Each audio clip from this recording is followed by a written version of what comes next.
Attention. Ready for national anthem.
Bharat माता की जय। भारत माता की जय। भारत माता की जय।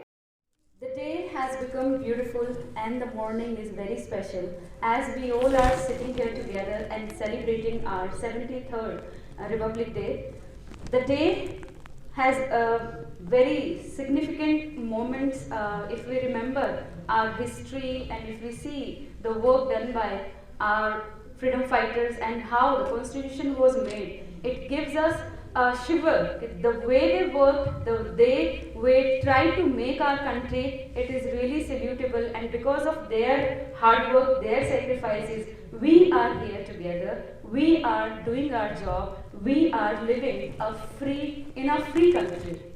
So a salute to all those freedom fighters, a salute to all those who did their everything to make India a free, republic, democratic, sovereign, secular country. पिताजी की शरण में प्यार मिलता है, दिव्य ज्ञान का भंडार मिलता है, मन से मिटता है अज्ञान का अंधेरा, तुमसे ही उजालों का संसार मिलता है. Now to proceed further, after the flag hosting, I welcome you all here. I heartiest welcome our worthy principal sir to make this day a very special day. A warm welcome to our worthy vice principal ma'am, and sir, heartiest welcome here, and all my very respected teachers. It's a great moment that we all are here. So to the next ceremony, I would like to request our worthy principal sir, Dr. Raman Sharma, and our vice principal ma'am, Madam Kanchan ji, for the prayer. To remove all the darkness in our mind, to remove all the darkness, all the negativity, this light, the lightning of the lamp, will give us a way, and it is going to make our day brightened, shining, and a day which is full of meanings, and a day which really gives us a purpose of our life.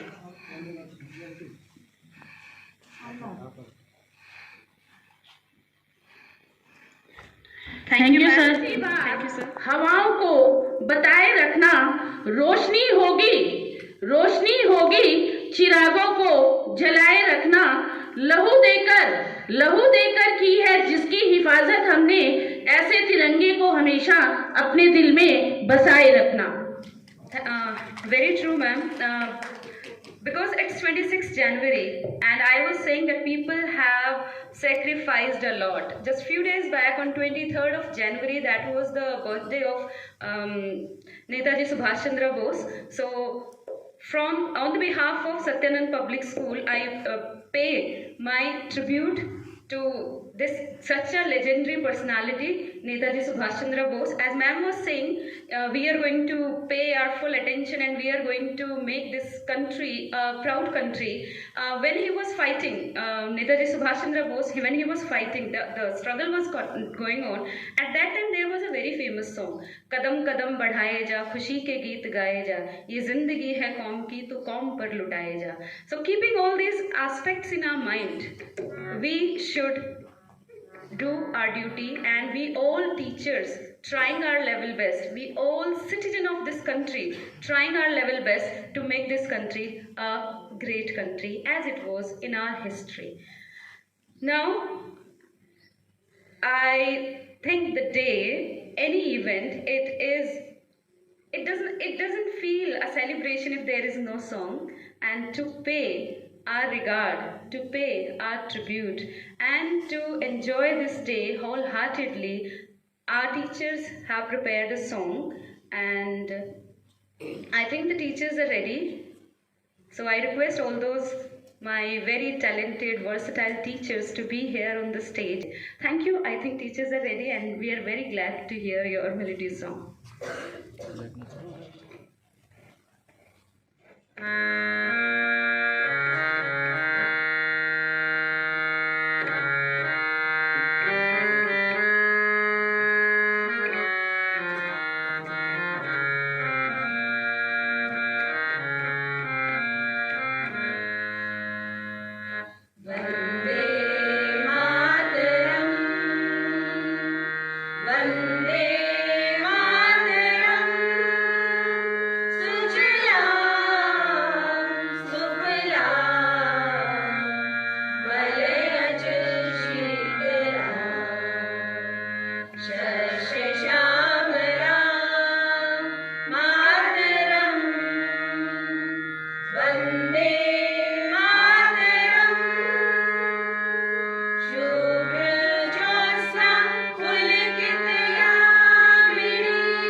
Thank you, teachers. What a melodious voice you all have. Amazing, fabulous teachers. सबको मिलजुल कर जीना सिखाता, सबके अधिकारों की रक्षा करता, सबसे प्यारा गणतंत्र है हमारा। अब मैं हमारे आचार्य श्रीमान बंसीराम जी से आग्रह करूंगी कि वो मंच पे आएं और कुछ शब्द कहें। सुप्रभातम। परमादरणीय प्रधानाचार्य महोदय, उपस्थित अध्यापक वृंद, आप सभी को गणतंत्र दिवस की बहुत बहुत शुभकामनाएं। आज हम सब मिलकर अपना 73वां गणतंत्र दिवस मना रहे हैं और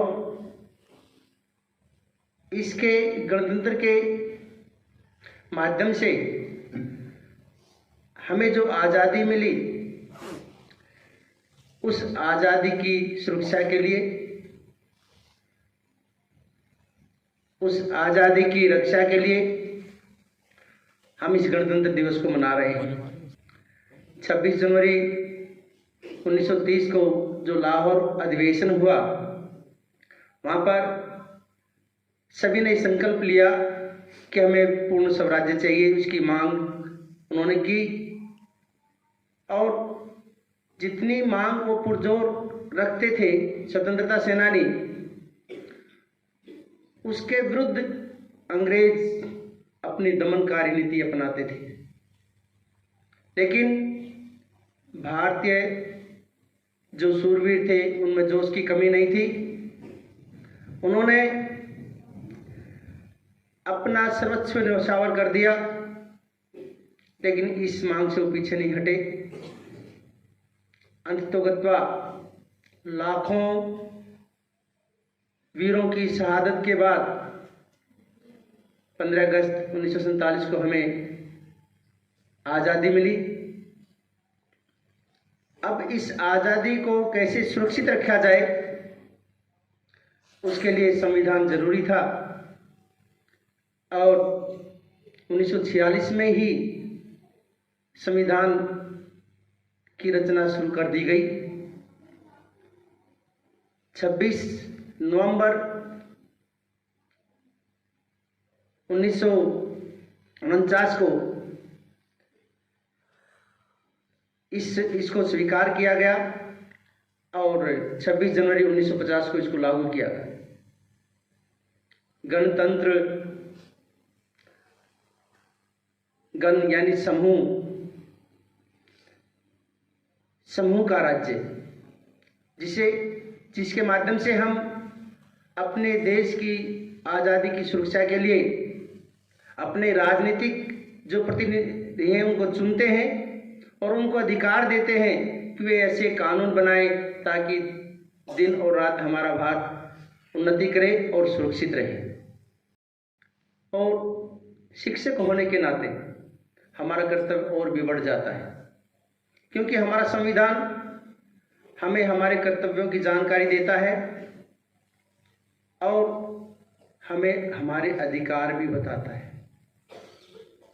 हमारे अधिकार से पहले हम अपने कर्तव्यों को पूरा करें।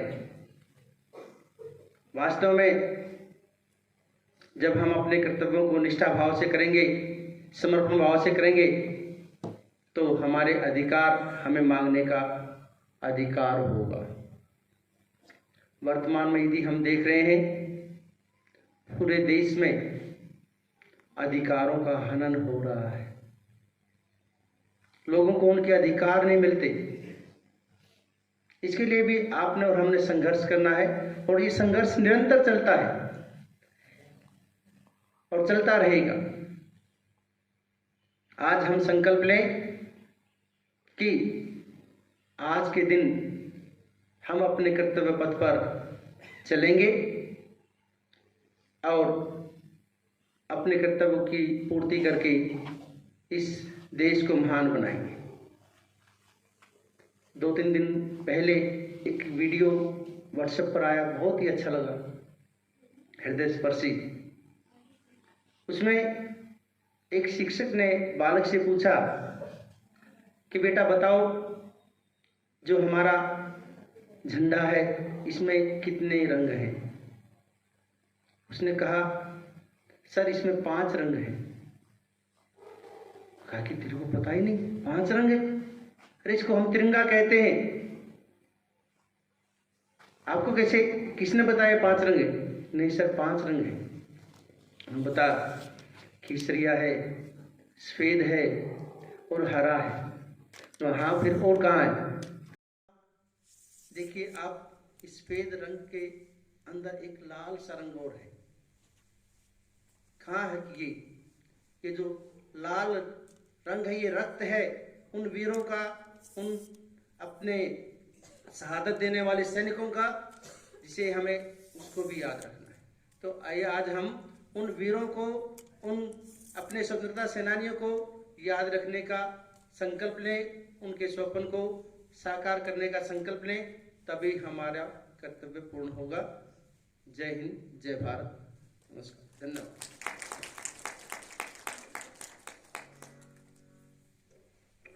Thank you, sir. Such wonderful words, such meaningful words.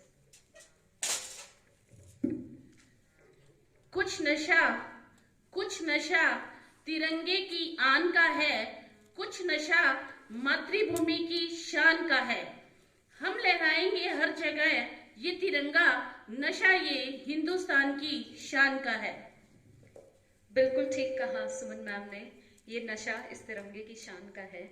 और जैसा अभी बंसीराम सर ने बोला कि हमारे यहाँ पर भी कुछ डिफरेंसेस हैं, मतलब in our country the country is going through very different phase, and I would like to read the preamble of India, which is going to depict what kind of dream the freedom fighters and the constitution maker had.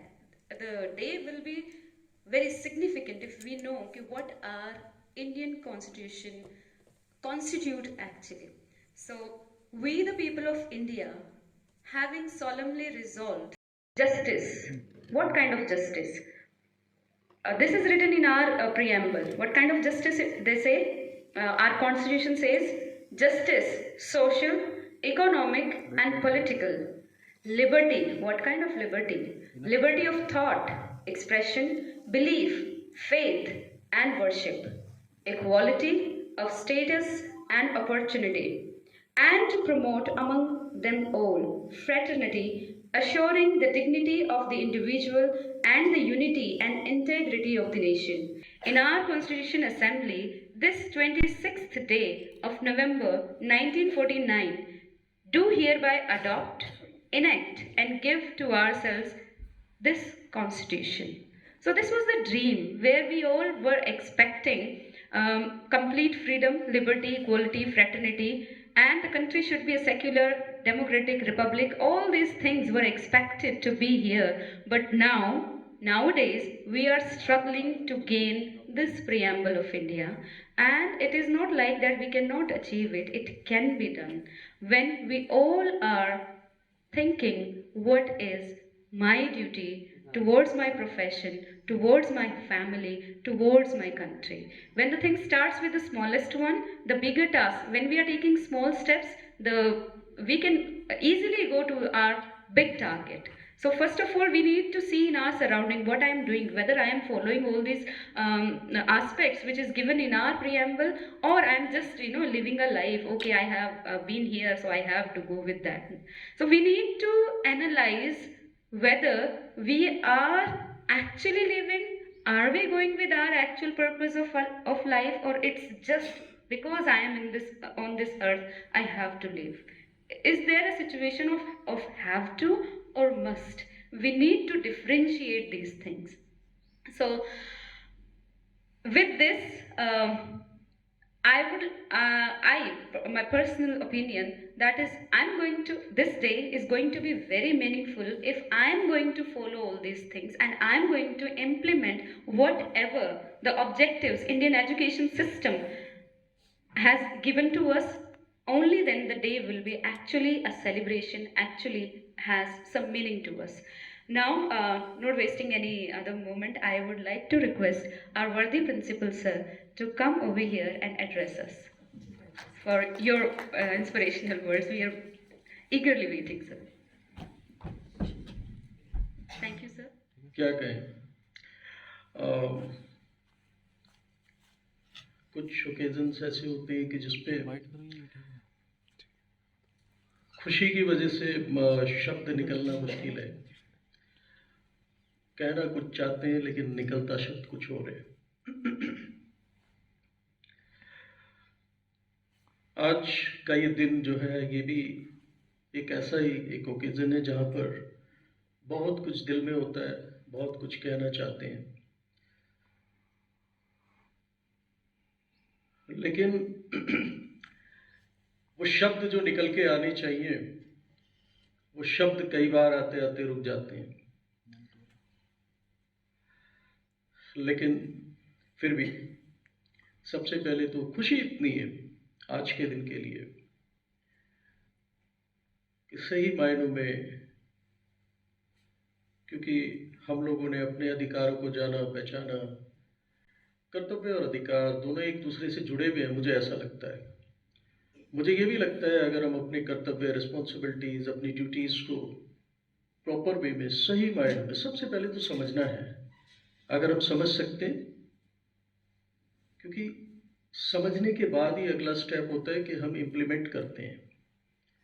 तो मुझे ऐसा लगता है, personally मेरा ये opinion है, हो सकता है बहुत ठीक ना हो, सबको ठीक ना लगे, लेकिन मुझे ऐसा लगता है अगर कर्तव्य को हम समझते हैं, अपने कर्तव्य को हम पूरा करते हैं as a human being, as a citizen, as a family member, as a student, as a teacher, as a society man, तो मुझे लगता है अगर कर्तव्य हम लोग समझते हैं, कर्तव्य हम अपना पूरा करने की कोशिश करते हैं। देखिए, कोशिश करना एक सबसे इम्पॉर्टेंट चीज़ है। मैं कितना कर पाया वो इम्पॉर्टेंट नहीं है, मैंने कितनी कोशिश की ये इम्पॉर्टेंट है, और मैंने कितना समझा अपनी रिस्पॉन्सिबिलिटी को, ये उससे भी ज़्यादा इम्पॉर्टेंट है। क्योंकि जब तक मैं समझूंगा नहीं तब तक मैं करने का कोई मतलब ही नहीं है, शायद नहीं कर पाऊंगा। तो अगर मैं अपना रिस्पॉन्सिबिलिटीज़, अपनी ड्यूटीज़ को पूरी तरह से डिस्चार्ज करता हूँ ऑनेस्टी के साथ में, ईमानदारी के साथ में, तो मुझे लगता है मुझे कभी भी अपने अधिकारों के लिए फाइट करने की ज़रूरत नहीं पड़ती। क्योंकि जहाँ रिस्पॉन्सिबिलिटी निभाने की बात होती है, जहाँ रिस्पॉन्सिबल बनने की बात होती है, वहाँ तो कुछ लेने की बात होती नहीं है। वहाँ कुछ लेने की नहीं, वहाँ कुछ देने की श्रद्धा होती है, देने की लगन होती है। मुझे क्या देना है, मैंने क्या दिया, मैं क्या दे पाया इस दुनिया को, इस समाज को, इस नेचर को, जो मैं इतने सारे प्रोमिसेस करके भी आया था गॉड के साथ में। मैं क्या क्या कर पाया, या मैं क्या कर रहा हूं, मैं क्या हूं, मैं क्या सोचता हूं, मैंने क्या दिया लोगों को, मुझे क्या मिला, मुझे क्या मिला, मुझे किसी ने कुछ नहीं दिया, मुझे ये नहीं मिला, मुझे वो नहीं मिला। मैं इसी चक्कर में, इसी का रोना मैं पूरे जीवन रोता हूं, और एक दिन रोते रोते चला जाता हूं। आना जाना कब हुआ, कैसे हुआ, क्यों हुआ, कुछ नहीं पता, कुछ भी नहीं पता। आदमी आया, भीड़ में खो गया, भीड़ से चला गया, बस यही एक इंसान की कहानी रह गई। लेकिन वो लोग जिनको हम याद करते हैं, वो लोग जो कि आइकॉनिक पर्सनैलिटीज हैं, वो लोग जिनकी लाइफ स्टोरीज को हम किताबों में लिखते हैं, बच्चों को पढ़ाते हैं, सबको बताते हैं, क्या वो लोग कोई ऐसे सुपर ह्यूमन बीइंग थे? उनका जन्म भी एक आम इंसान की तरह हुआ, आम घर में हुआ, आम जैसे सभी लोगों को परवरिश मिलती है ऐसे ही उन सबको मिला। कोई कहीं से ऊपर से स्पेशल कुछ उतर के भगवान नहीं आ गए कि उनको स्पेशल परवरिश दी गई, उनमें स्पेशल थॉट्स डाले गए, नहीं, ऐसा कुछ भी नहीं हुआ, किसी के साथ नहीं हुआ। हम बहुतों को जानते हैं, इवन जो अभी लोग जिंदा हैं इस समय हमारे साथ में, बहुत सारे ऐसे लेजेंडरी पीपल हैं अभी, बहुत सारे चले गए, बहुत सारे आगे आने वाले हैं। तो ऐसा कुछ नहीं है कि उनके साथ कुछ अलग था, उन्होंने अपने आप को अलग बनाया अपने सोच से। उनको पता था कि वो इस दुनिया में आए हैं तो क्या पर्पस लेके आए हैं, और पता होना एक चीज, पता होने के बाद भी उसको ना करना एक अलग चीज। पता तो हमें है, बहुत कुछ है, हम टीचर्स हैं, हम सब जानते हैं, लेकिन क्या जानने के बाद भी अपनी जो रिस्पॉन्सिबिलिटीज हैं उनको हम पूरा करते हैं, या हमारे स्वार्थ उन सब चीजों से कहीं ज्यादा आगे हो जाते हैं? और रिजल्ट क्या होता है? हम केवल लेने, मांगने और छीनने में ही अपना जीवन बिता देते हैं। एज ए रिजल्ट सारी तरह के झगड़े, लड़ाई, फसाद, एक दूसरे से बैर, एक दूसरे से ईर्ष्या, ये सब कुछ होता है। आप सोच के देखिए, अगर आज हम ये मान लें कि हमें दूसरों को देना है, सिर्फ देना है, अगर हम ये लेने वाली भावना ही मन से निकाल दें, आप करके देखिए, एक दिन, 2 दिन, आपको खुद अपने अंदर एक चेंज महसूस होगा, एक नई सी एनर्जी आएगी। ऐसा लगेगा कि मतलब सुबह को जब आप उठेंगे ना, तो आपका एक हर काम करने में मन लगेगा, हर काम आपको भगवान का काम लगेगा। इवन आप अगर खाना बना रहे हैं किचन में, वो भी लगेगा कि मैं भगवान के लिए प्रसाद बना रही हूं। आप अगर कहीं भी कुछ भी काम कर रहे हो तो आपको लगेगा ये मैं भगवान का श्रृंगार कर रहा हूं। ये सोच बदल जाती है। सिर्फ केवल हम क्या कर रहे हैं, लेने की बात करते हैं, तो वहां पे हमारा वो जो लेना वाली बात है वो टोटल एक नेगेटिव वर्ड है, और देना हमेशा पॉजिटिव वर्ड है। लाइक दिस, देना हमेशा एक पॉजिटिविटी है और लेना एक नेगेटिविटी है। लेने में उम्मीद भी आ जाती है, मैं किसी से उम्मीद करता हूं। आप जानते हैं हर तरह के दुख का कारण इस दुनिया और समाज में क्या है? लेना, उम्मीद। मुझे उसने वो नहीं दिया, इसलिए अब से मैं उससे बात नहीं करूंगा। उसने मुझे ऐसा कह दिया, मुझे उससे ऐसी उम्मीद नहीं थी, इसलिए अब मेरा उससे डिस्प्यूट हो गया, अब मेरा वो दुश्मन हो गया। यही तो है उम्मीदें। उम्मीदें ही एक्चुअली एक इंसान के पतन का कारण भी हैं। हम किसी से ज्यादा उम्मीदें लगा लें किसी भी रिलेशनशिप में, आप देखिएगा वो जीवन दुख से भरा जीवन बन जाएगा। वो उम्मीदें अगर हमने लगा ली है ना, उम्मीद तो आपको किसी से भी नहीं लगाना है, केवल ये करना चाहिए कि हमें बस अपना काम करना है। और इसको मेरे गुरुजी कहा करते थे कि जहाँ भी अच्छे लोग बैठते हैं, जहाँ अच्छे लोगों के विचार साझा होते हैं, वो हमेशा एक सत्संग होता है। सत्संग का बिल्कुल जरूरी नहीं मतलब होता है कि आप वहाँ मूर्ति रख के पूजा भगवान का नाम ही लेंगे। ये जो अच्छी बातें होती हैं ये भी एक सत्संग होता है हमेशा, और इसे समय समय पे करते रहना चाहिए। कभी कभी एक परिष्कृत माहौल बन जाता है वो अच्छे विचारों की वजह से। मैं एक छोटा सा आपको 2 लाइनें भी अभी सुनाना चाहूँगा, क्योंकि आज मुझे बड़ा अच्छा लग रहा है वहाँ यहाँ पे बैठ के। मैं बड़ा मतलब अच्छा लगा मुझे जब यहाँ पे टीचर्स आए और उन्होंने वंदे मातरम को जैसे उन्होंने गाया, तो बहुत अच्छा लगा। आप लोगों ने बड़ा अच्छा सा एफर्ट दिया। कभी कभी वो चीज़ें भी याद आती हैं। आप में से भी कोई बिल्कुल आके अपनी बात कह सकता है इसके बाद, आप प्लीज़ बुलाइएगा उनको भी। मैं थोड़ी सी कोशिश करता हूँ मैडम, मैं 2 लाइनें बोलने की कोशिश करता हूँ, थोड़ा सा गाने की मतलब। हो सकता है शुरू में एकदम वो ना बने, लेकिन धीरे धीरे हो जाएगा। है मेरे बिछड़े चमन तुझ पे दिल कुर्बान, तू ही मेरी आरज़ू, तू ही मेरी आबरू, तू ही मेरी जान। ऐ मेरे प्यारे वतन, ऐ मेरे बिछड़े चमन तुझ पे दिल कुर्बान। माँ का दिल बन के कभी सीने से लग जाता है तू, और कभी नन्ही सी बेटी बन के याद आता है तू। जितना याद आता है तू उतना तड़पाता है तू, तुझ पे दिल कुर्बान। ये बस फीलिंग्स हैं और कुछ नहीं है, nothing else. Thank you, thank you, thank you. Thank you, sir. It was really amazing. I request all of you, please stand up. We will go with the national anthem.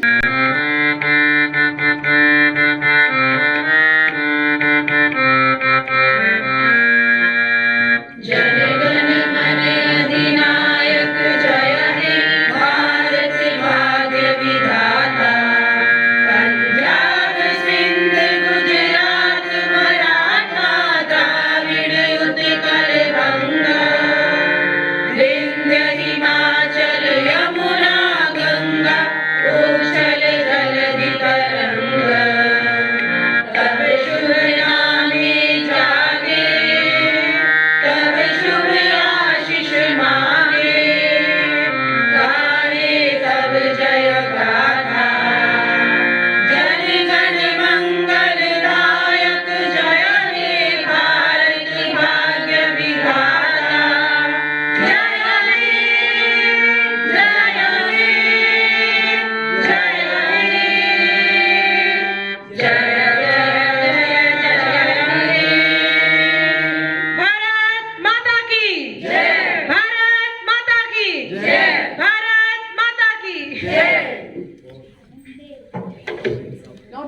Thank you, everyone. Thank you. Now we all are supposed to go in our main building.